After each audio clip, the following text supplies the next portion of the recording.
వికసిత్ భారత్ సాధనలో south Korea భాగస్వామ్యం కీలకమన్నారు ప్రధాని మోదీ. చిప్స్ నుంచి షిప్పుల వరకు ప్రతి రంగంలో రెండు దేశాలు దూసుకుపోతున్నాయని చెప్పారు.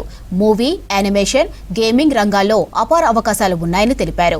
తమిళనాడు, పశ్చిమ బెంగాల్ అసెంబ్లీ ఎన్నికల్లో బీజేపీ గెలుపు ఖాయమన్నారు కాషాయ లీడర్స్.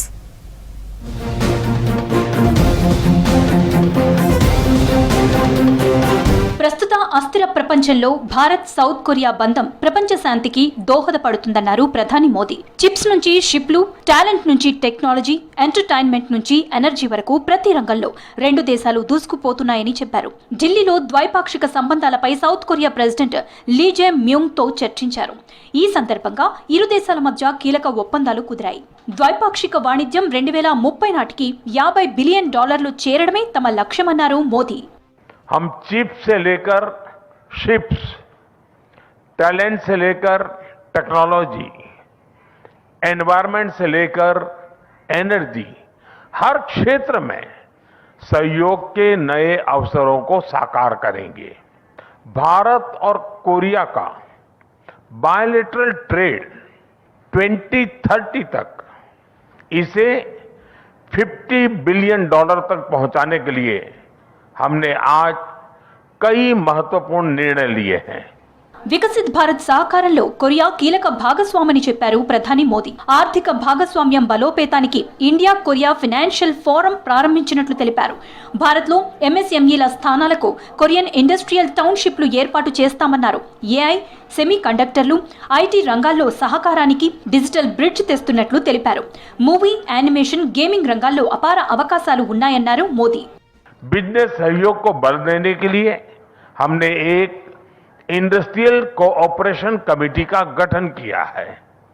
क्रिटिकल टेक्नोलॉजी और सप्लाई चेन में सहयोग बढ़ाने के लिए हम इकोनॉमिक सिक्योरिटी डायलॉग शुरू कर रहे हैं. कोरिया की कंपनीज, खासकर एसएमईज की भारत में एंट्री सहज करने के लिए हम कोरियन इंडस्ट्रियल टाउनशिप भी स्थापित करेंगे. పశ్చిమ బెంగాల్ అసెంబ్లీ ఎన్నికల్లో టీఎంసీకి ఓటమి ఖాయమన్నారు కేంద్ర మంత్రి జేపీ నడ్డా. సీఎం మమతా బెనర్జీకి షాక్ ఇవ్వడానికి ఓటర్లు సిద్ధమయ్యారని చెప్పారు. బెంగాల్లో ఎన్నికల ప్రచారం చేసిన నడ్డా కేంద్ర పథకాలను పేద ప్రజలకు టీఎంసీ అందనివ్వడం లేదన్నారు. బీజేపీ సర్కార్ ఏర్పడితేనే చొరబాట్లు ఆగి అభివృద్ధి జరుగుతుందన్నారు నడ్డా.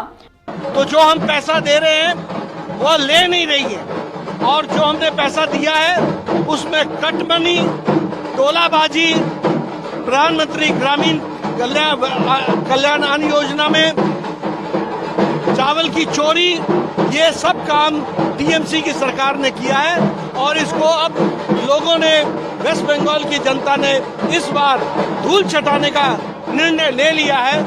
చట్టసభల్లో మహిళలకు రిజర్వేషన్లు కల్పించడాన్ని టీఎంసీ ప్రభుత్వం వ్యతిరేకిస్తుందన్నారు బీజేపీ చీఫ్ నితిన్ నబీన్. అదే ముస్లింలకు రిజర్వేషన్ కల్పించే బిల్లు తెస్తే సీఎం మమత అడ్డుకునేవారా అని ప్రశ్నించారు.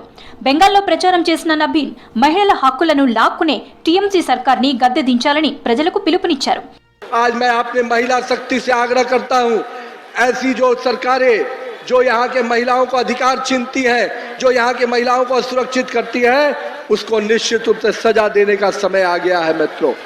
తమిళనాడు ఎన్నికల్లోనూ విస్తృతంగా ప్రచారం చేస్తున్నారు కమలం నేతలు. అవినీతి డీఎంకే సర్కార్ని ఓడించాలని ఏఐడీఎంకే నేతలతో కలిసి ప్రజల్లోకి వెళ్తున్నారు కాషాయం లీడర్లు.